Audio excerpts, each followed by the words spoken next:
Bonjour à toutes et à tous. Bienvenue dans votre émission Confidence pour Confidence.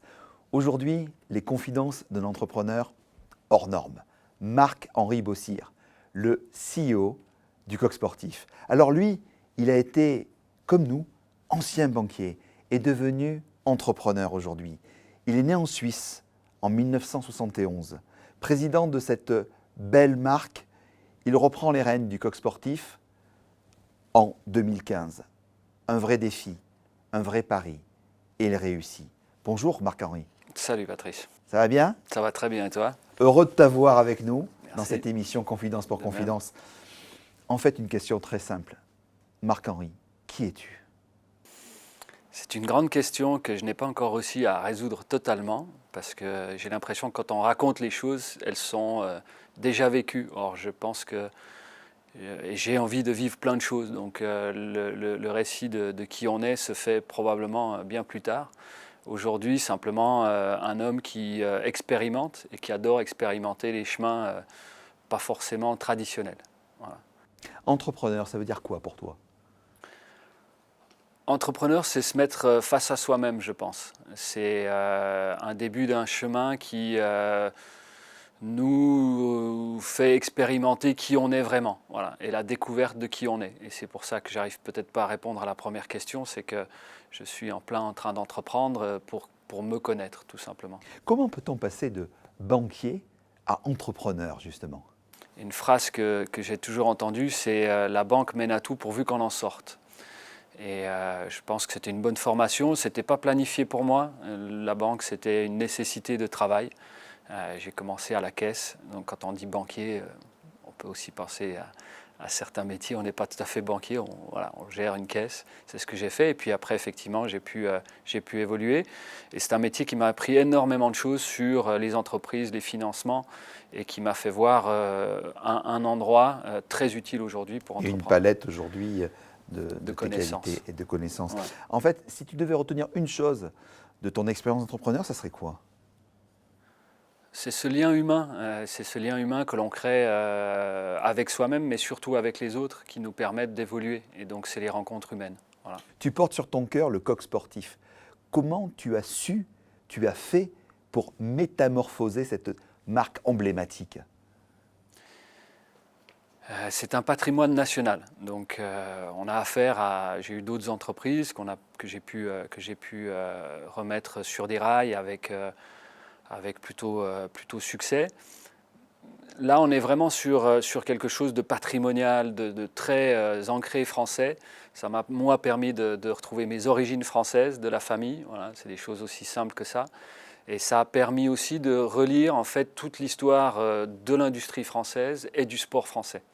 Et plus on a plongé là-dedans, en revenant dans notre ville d'origine, en remettant la famille, en remettant Yannick Noah, qui est aussi une personnalité importante de cette marque, plus on a remis ces valeurs-là au goût du jour, avec nos propres valeurs, avec nos propres envies, et bien finalement c'est comme ça qu'on va arriver à un succès. Pour moi, il n'est encore pas complètement fait.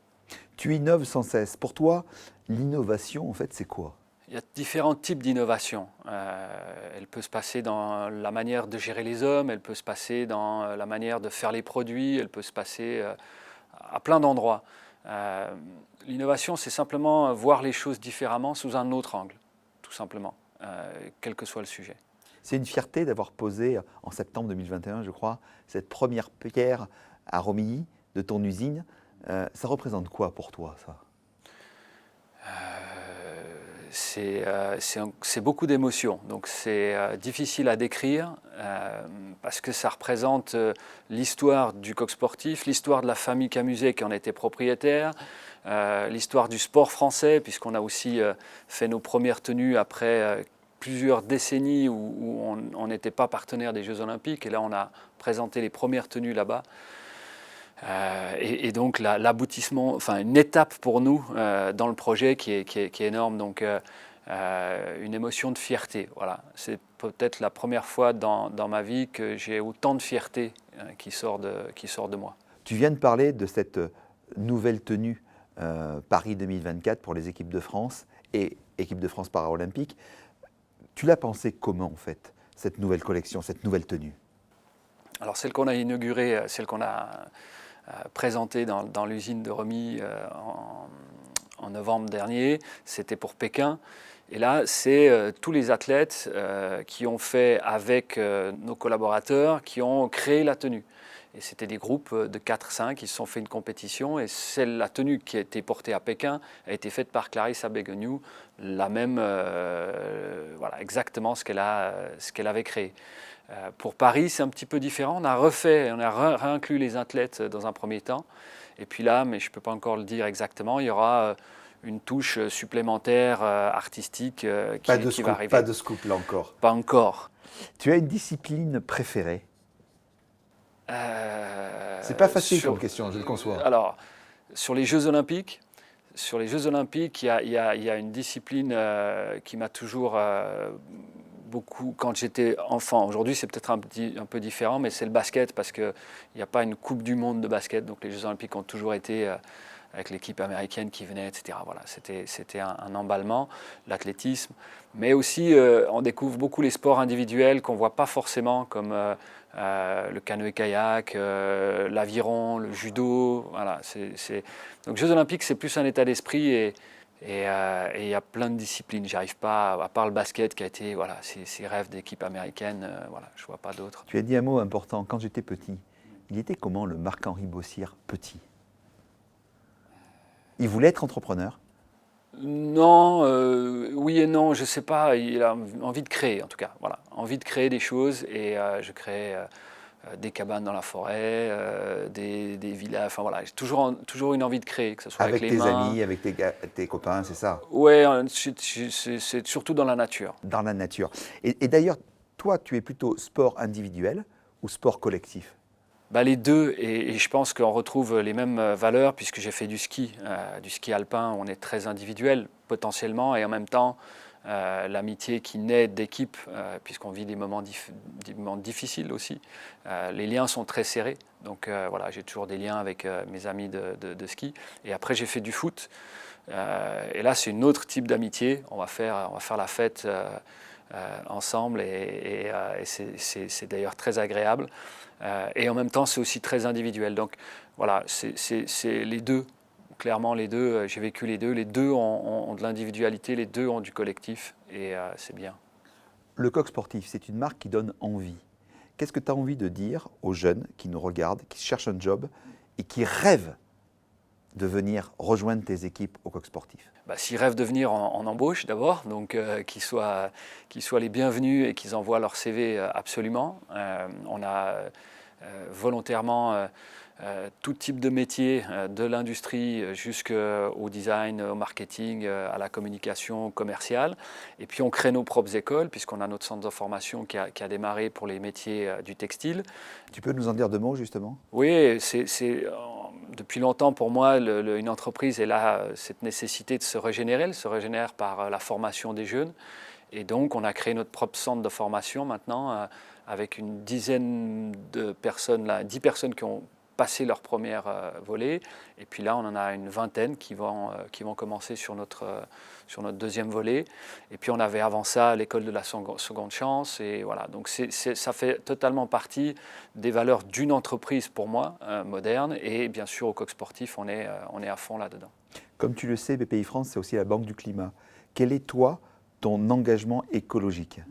En fait, depuis le début, relocaliser en France, c'est pas forcément le Made in France, parce qu'en 2007 ou 2008, quand on a démarré, c'était pas un atout marketing. Ce qu'on voulait, c'est que l'industrie du textile, troisième industrie la plus polluante, ce qui est le plus polluant, c'est les invendus.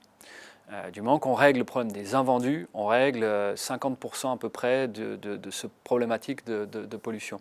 Donc ce qu'on a fait, c'est avoir une production qui soit au plus proche du point de vente et qu'on puisse reproduire en fonction de ce qui a été vendu. Et c'est aujourd'hui le système qui est en place, et c'est ce système-là qui nous fait financièrement d'ailleurs un très beau succès et qui nous portera plus loin. Donc en fait, il y a à chaque étape, je donne celle-là, mais ça va aussi après sur la recherche de colorants naturels, ça va dans le fait que la teinture, on doit la rejeter, l'eau de la teinture est rejetée dans la Seine, que demain on va essayer d'acheter notre coton directement chez le producteur. Voilà, c'est toutes des initiatives qui sont partie prenante de nouveau, comme la formation de notre société, qu'on en aura besoin pour l'avenir. Et chaque entreprise devra avoir cette conscience-là si elle veut continuer. Tu as travaillé avec de grands sportifs comme Tony Yoka. Justement, par rapport à la prochaine collection, tu as peut-être une confidence à nous livrer? Oui, on a un vrai sujet sur les femmes, puisque le sport, on le sent encore dans nos collections, dans nos ventes tout simplement. On est très lié à l'homme.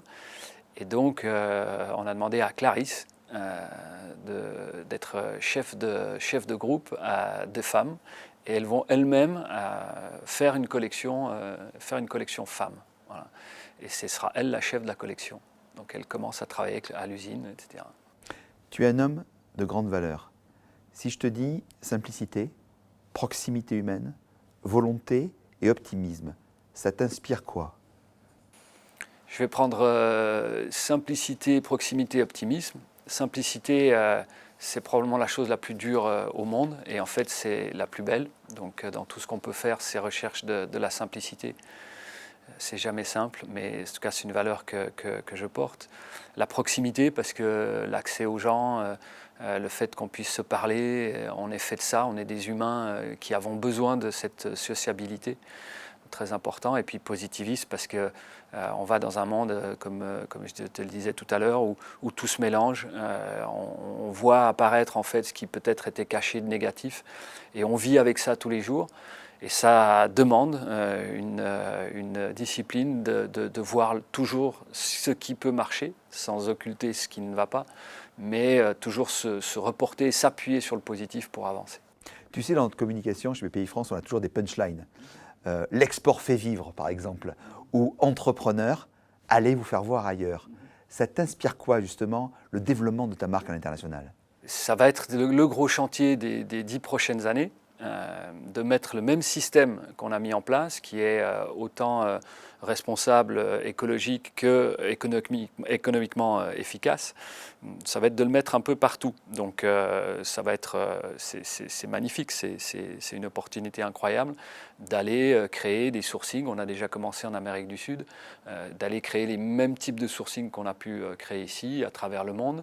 Et donc il n'y a pas que le développement commercial, mais il y a le développement des valeurs. C'est ce qu'on a travaillé là avec les équipes pendant le Covid, à se dire, OK, si on grandit, qu'est-ce qu'on veut faire? Et en fait, on a parlé de nos valeurs et pas forcément de financier, qui sera une conséquence bien entendu, mais surtout redévelopper des valeurs et les agrandir à travers le monde. Voilà, c'est ça qui va nous passionner. Quand on discute ensemble, je ne sens pas en toi en fait un pur rêveur, un simple rêveur, mais un vrai doueur. Un doueur qui, au fond de son cœur, a ce rêve. J'allais te dire, si tu as un rêve encore que tu n'as pas réalisé, quel serait-il? Oh, il y en a plein. Il y en a plein. Il y en a plein à transformer. On est dans un monde de telles opportunités, de tels changements, que ces dernières années, d'être entrepreneur m'intéressait moins, parce qu'on était sur des fonctionnements un peu traditionnels, entre l'argent, le pouvoir, enfin ces choses-là. Et aujourd'hui, on est dans un monde qui a besoin de changements, de nouveaux repères, de nouvelles technologies. Enfin voilà, il y a tout à développer. Et avec une génération de jeunes qui ont très envie, qui sont ouverts, qui sont sociables. Et moi, ça me donne envie. Voilà. Donc, mais mon rêve, c'est avec ces générations, développer des choses nouvelles, complètement, voilà, qui n'existent encore pas aujourd'hui. Et pour servir l'avenir, bien évidemment. Alors, créer, inventer, oser, voir la vie en jose, c'est un petit peu toi, ça. Alors, les yeux dans les yeux, Marc-Henri, face à la caméra qui est juste là, à ces jeunes et moins jeunes, qui n'osent pas justement passer le pas et entreprendre. Tu as envie de leur dire quoi? Je crois qu'ils ont au fond du cœur les capacités. Je pense qu'ils connaissent le monde de demain mieux que personne et que je pense qu'ils doivent avancer pas par pas, mais qu'ils doivent avancer et faire le premier pas. Voilà. C'est le premier pas qui est souvent le plus important. C'est toujours le premier pas. Moi, c'était ma dernière question. Je voulais te dire, une fois de plus, la qualité d'homme qui est en face de moi, qui permet de surmonter toutes les montagnes, dépasser tous les obstacles et surtout aller de l'avant avec un dicton, j'allais vous dire, presque. L'homme est ce qu'il fait et tu le représentes si bien. Merci beaucoup, Marc-Henri, d'avoir été notre invité. Merci à toi, Patrice.